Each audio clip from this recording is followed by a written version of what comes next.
And then we will give people an opportunity to start rolling in here. Can you see my screen okay? I can. Great. Okay, good. We are off to a good start then. Step one. Hi, guys. I see people starting to roll in. Good.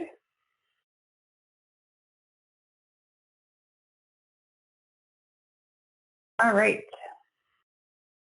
Well, I will just get us started with some housekeeping and introductions for the time being, and then we can actually get into the meat of this. But hello, I am Molly McCormick. For everyone who doesn't know me, I'm the Director of Marketing at Foster Marketing, and I'm so glad that you guys are joining us today. Welcome. My fabulous co-pilot here is Michelle Winnet. Michelle, do you want to introduce yourself? Yes, thank you, Molly. My name's, as you mentioned, Michelle Winnet. I'm the SVP of Partnerships and Strategic Marketing at Ruby. We're a live virtual receptionist service focusing on delivering services to small businesses and the legal space specifically. Great. Yeah, and today we are going to talk about 4 strategies for growing your legal practice on Autopilot. So if you guys have questions throughout the presentation, please feel free to drop them into the chat box or the Q&A. We will get to them by the end of the presentation, and we're happy to leave a little bit of time open so that we can do a little bit of Q&A. But if you just stick your questions in there, we'll be sure to get to them by the end of the presentation. So with that said, let's dive into it.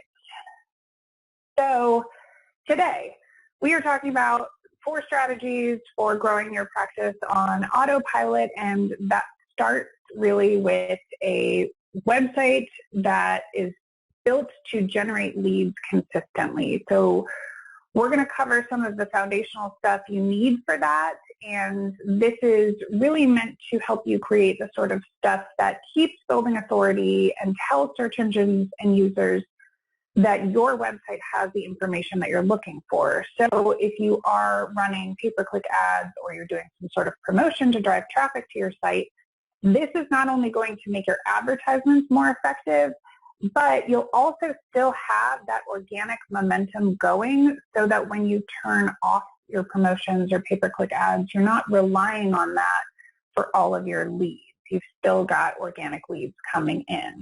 So how do we do that? It starts with content creation. We all know content is king, and you really can't kind of rest on your laurels here. This is something you need to be doing on a regular basis, but once you have this foundation in place, this whole process becomes so much easier, so much less time consuming, and continues to build on itself. So we always start internally ourselves, and we recommend this for all of our clients, and we take them through this perfect client process. So what you're doing to identify your perfect clients is really kind of narrowing in not just on, oh, I'd like to get a specific type of client or case, but you want to go beyond those basic demographics and start thinking about things like, what is their marital status? What is their family structure? What is their household income? What are they reading, seeing? What are they hearing? And what are they feeling right now? These questions are going to help you not only really build connection and trust with your perfect clients, but reduce the number of tire kickers who just aren't a good fit. So if you're writing content that says, like, maybe you're worried right now about how this will impact your ability to pay for your kids' college education, you are really creating more emotional appeal in that content, and you are eliminating, say, an unmarried 23-year-old with no kids who is not your perfect client because they're not going to connect with that piece of content. So you're validating their concerns, and you're building trust, and you're acknowledging their personal struggles. So this is a really good exercise for everyone to go through in order to identify and hone in on their perfect client and speak to them more directly. Topic generation. This is a big one. People come to us with questions all the time because if you've written content in the past, it feels like you have said everything there is to say on a topic. So our recommendation for handling this is really breaking things down first by your practice area, and then creating a list of the most common questions that are related to that practice area. Once you have that, and you may or may not have answered those questions on your website before, but once you have that listed, you can see which ones you have answered, see if you can provide more context, or if there's some sort of how-to guide you could create that would provide additional benefit for your users.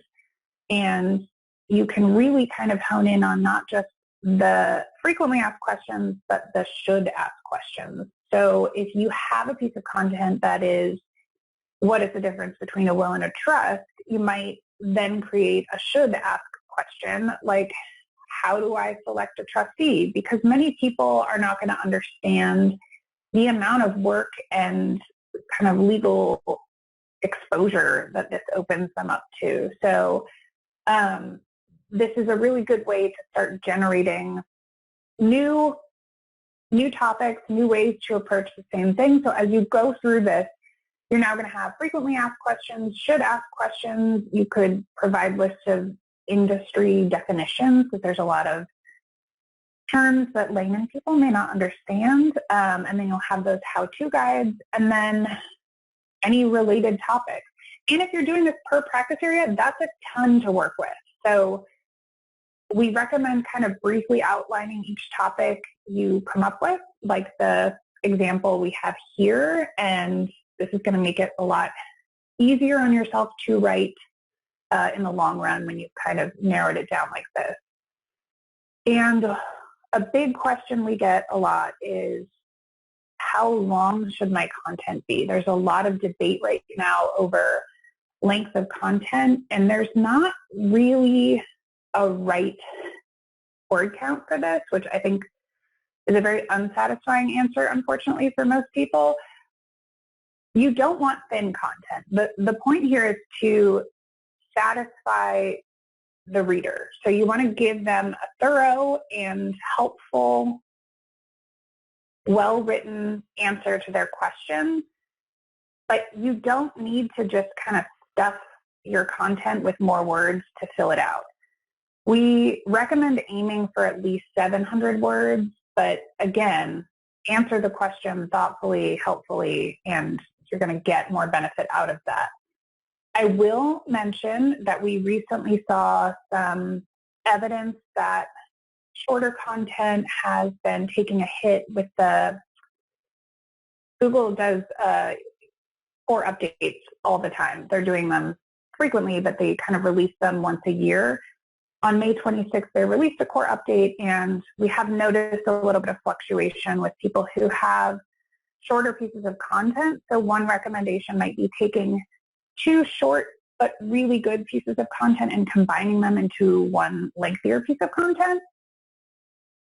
The point is really, provide high quality information. Search engines like to see websites adding fresh content on a regular basis. So again, there's no magic number. We are going for quality over quantity here. All right. Keyword research. Okay, here's a big one. So we're talking about content optimization starting with keyword research.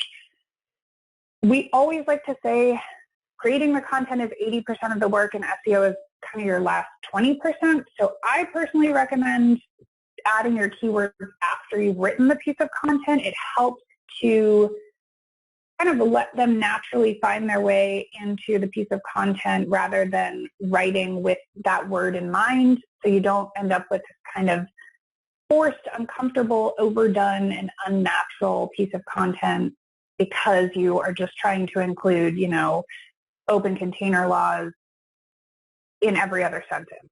So use your keyword wisely, and we recommend, searching for keywords that have really high search volume but are lower competition, because that's going to make things easier for you. It's a better way to rank well, and you can use tools like Google Keyword Planner, Ubersuggest, SEMrush, and DSS. Our tool actually has a keyword planner in there as well. So you have a lot of options. So when we're going through these practice area pages and deciding what pieces of content you're going to write from here, you can also take this opportunity to optimize those pages. So you want to focus on your page title. This is one of the most heavily weighted elements when it comes to SEO. And then it kind of moves down to your H1 headlines, followed by H2 and H3. So there's a little bit of hierarchy there. And you want to try to include your keyword in there. Within the body of the content, you can add more long tail keywords. So this is just specific keyword phrases. But they're definitely becoming increasingly more important as we use voice search when we're browsing the internet, which I do all the time. And then finally, internal linking. This is another important piece for ranking. This is going to help build out your website structure and show search engines that you have a lot of valuable information throughout the website, but it's also going to provide a better user experience, and it's going to kind of pay off for you in two ways. If you're linking throughout your content to other relevant pieces of content, the idea here is that you're keeping your ideal users on your site longer, you're putting them down a rabbit hole, so it's keeping them engaged, it's keeping them interested, and it's providing really helpful information. Okay, finally, I won't drone on about this because we talk about it all the time, but user experience is going to factor into your ability to consistently drive leads to your website. So page speed is not only important because users are impatient, but it will also affect your ability to rank well. So you can test your site with Google Page Speed Insights. If you're finding that you are struggling with page speed, we recommend you go through and compress all of your images, which may take a bit of time. We also recommend minifying your code and reducing server requests and removing unnecessary third-party scripts. These are things you will probably want to work with your web developer on, so definitely reach out to them. But the first place to start is by testing your page speed to see if you need help with this. Mobile experience. Mobile-first indexing is how things are ranked now. So Google and other search engines are primarily using the mobile version of your website for ranking and indexing purposes, so you have to provide a really excellent mobile experience. When we're talking about forms, we want them to be easy to use, no pinching and zooming, no pop-ups that cover your forms, and I'll dive a little bit deeper into this in just a minute here, but the most important thing, which we've pretty much covered with that content, is really answering their question. At the end of the day, a happy user is the biggest ranking factor, and if you are answering their questions well, that is providing a good user experience. Okay, Michelle, do you want to take us into this next part? Absolutely. So once you're drawing people in by leveraging all of the tips that Molly shared, how do you provide a personalized experience to turn those leads into clients? A personalized experience is just that. It is personal, meaning human-powered. As consumers and clients, we're all for automation and when it works and is efficient. But if we have real questions with real context and nuance, we want to talk to a human. So you need to be there for them, whether on your website with a chat widget, or if you have a phone number on your site for folks to call, having a human being on the other end of that connection point is critical to provide empathy and responses tailored individually to their situation. I would say most of the time when people are calling attorneys, they're having some sort of challenge. It could be family law or criminal charges or even probate. And having a caring, compassionate voice on the other end of the line could be the difference in their day. That human connection can not only bring a sense of calm, but also ensure that they understand the next steps and when to expect a return call or even a gentle redirect if your practice isn't able to support them. So this leads to the right kind of leads being captured and the ability to ensure distraction-free work time without feeling like you're missing out on the next big opportunity. And the stats support that. So on the next slide, as Molly mentioned, clients are finding your firm via online search, or they're seeking referrals from others.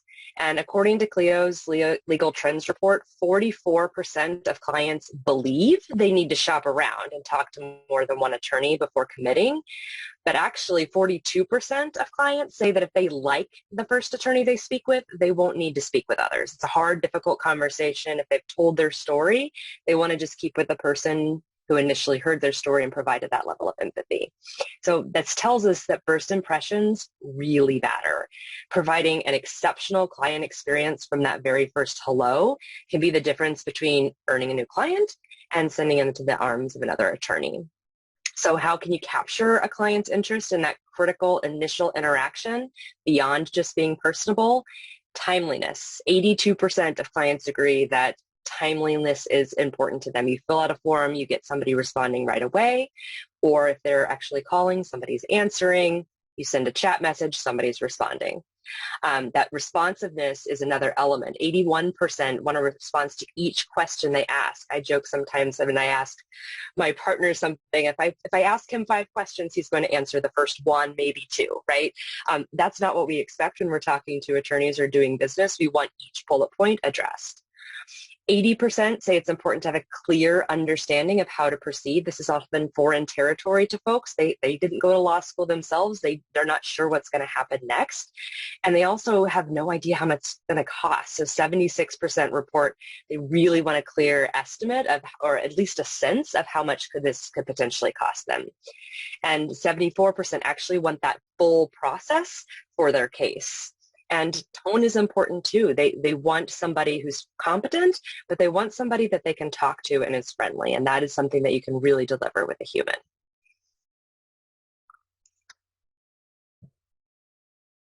That's great. And timeliness seems to be a reoccurring theme here, not only in page speed, but in the way that you are able to communicate with potential clients. So, all right, let's talk a little bit about increasing efficiency and your return on investment. We've talked about getting prospects onto your website. We talked about providing that human experience for them, and we're going to dive a little bit deeper here into the conversion stage.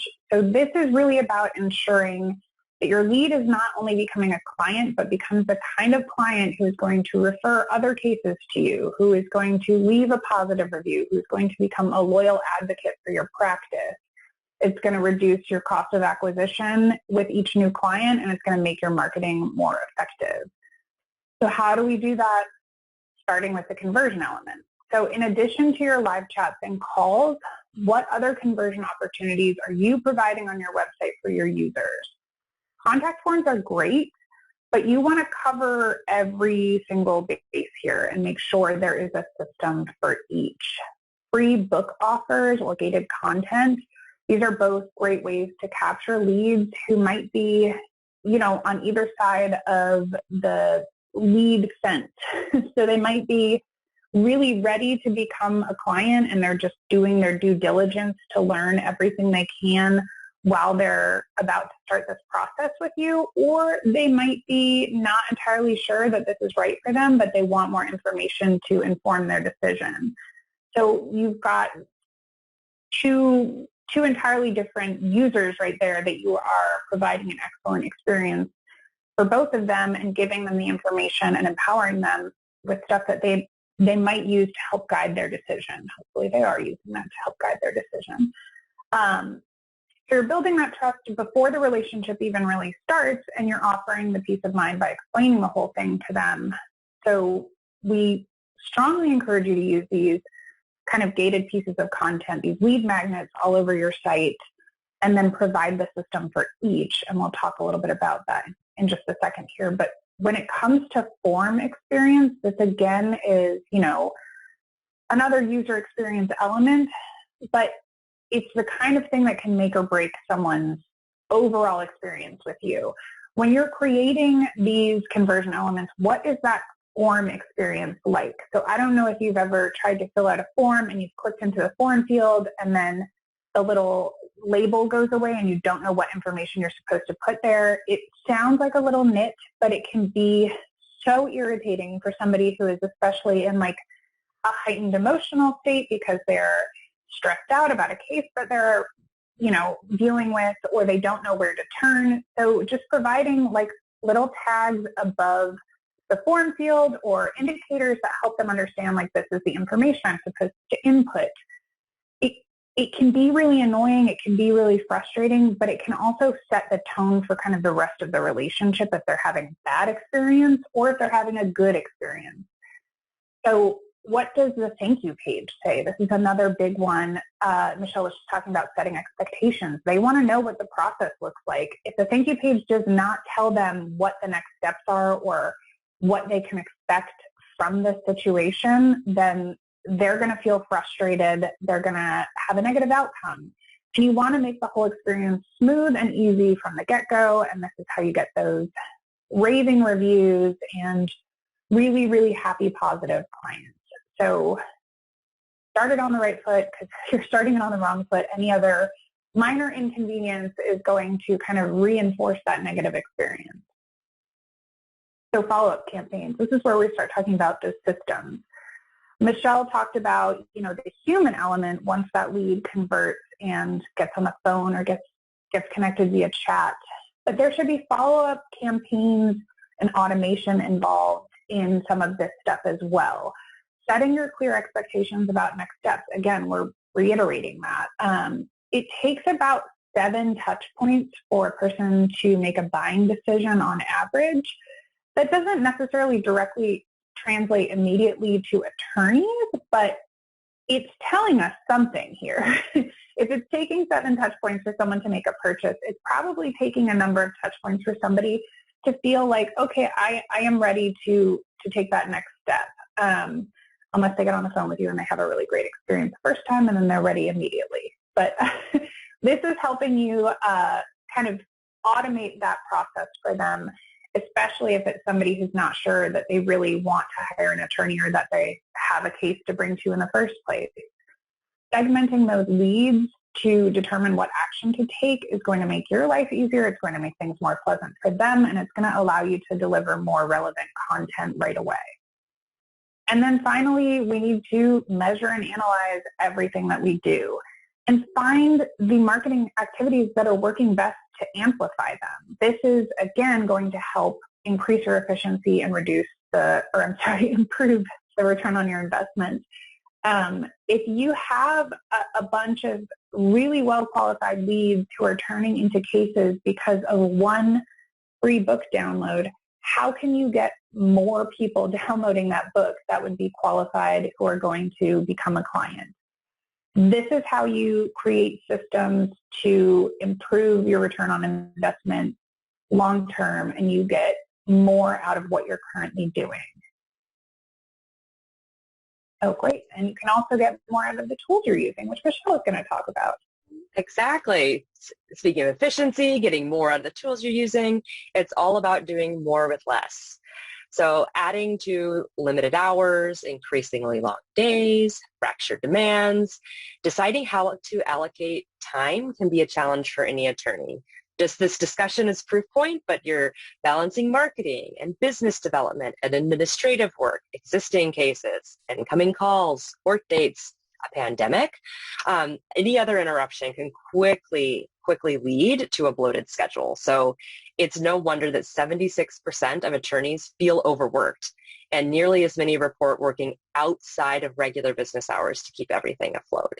So the good news, clients are still a priority as law firms are navigating the current times, but an evolution every day of what those look like. Firms are basing the success on their satisfaction of their clients, which, as Molly mentioned, rave reviews, that extends to positive referrals. And those are very important as that drives additional business to your firm. So client-centered design helps a firm thrive when you're thinking through the experience of that client from the moment they discover you through the referral that they give you at the end.